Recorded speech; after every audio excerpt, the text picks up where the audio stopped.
Hello, sixth grade teachers. Welcome to the last lab listed for the first semester. Can you believe you made it? I hope that this year's been really good for you. I'm excited to hear how this new curriculum is going to be supportive and useful for you guys. So let's go ahead and jump into this last little simulation.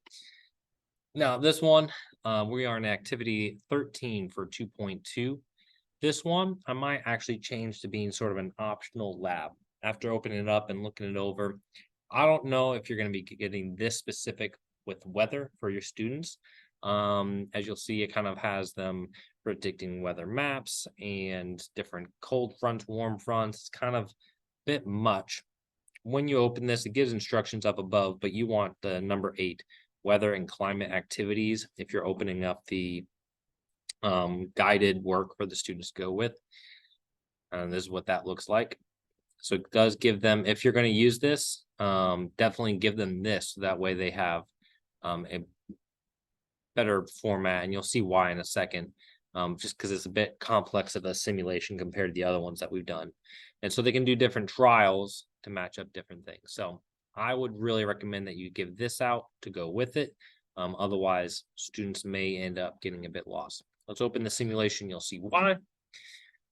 But what it does help students kind of understand is how different weather systems can form, especially when you're talking about fronts. And so there's kind of two components going on here. You have this left side where you can put in different, okay, so maybe I got a continental polar air mass and a maritime tropical.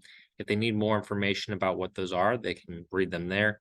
As you can see, that's going to create a storm weather pattern, possibly tornadoes. So that's like the one aspect of it, is what happens when different air masses come together. And then you got a forecasting map where you got like the front that's coming in. So this is the warm air front. The key is here. And so based on the fact that it's on this side, you know that it's moving this way. And so maybe students use this air mass to help them kind of visualize what's going on here. You got a warm air mass moving to the left, same as here. So that means over on the cooler side, you're going to have your storms on the middle. It'll be cloudy over here, still sunny over on this side. We're warmer and colder. And so they can kind of predict their map. And if I check the forecast, that looks pretty similar to how I had set mine up. And so that's kind of what that was going for. But some of them, so if I hit reset, some of them get a bit complicated. What are you supposed to put for stationary?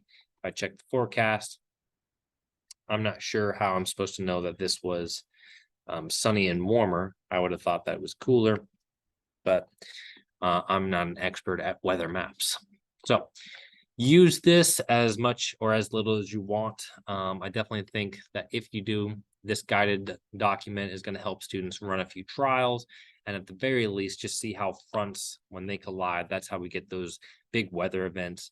And I think that'll be useful for them because they can describe and what the resulting weather is. So it's kind of that observation and prediction aspect of it. So there's just some good stuff there, but just the simulation on itself, bit complex for sixth grade students, bit complex for me, if I'm honest. But hopefully you guys find better uses for it than I could.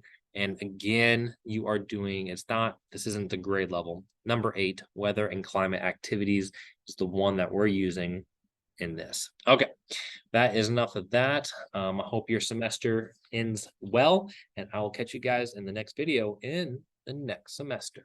Adios.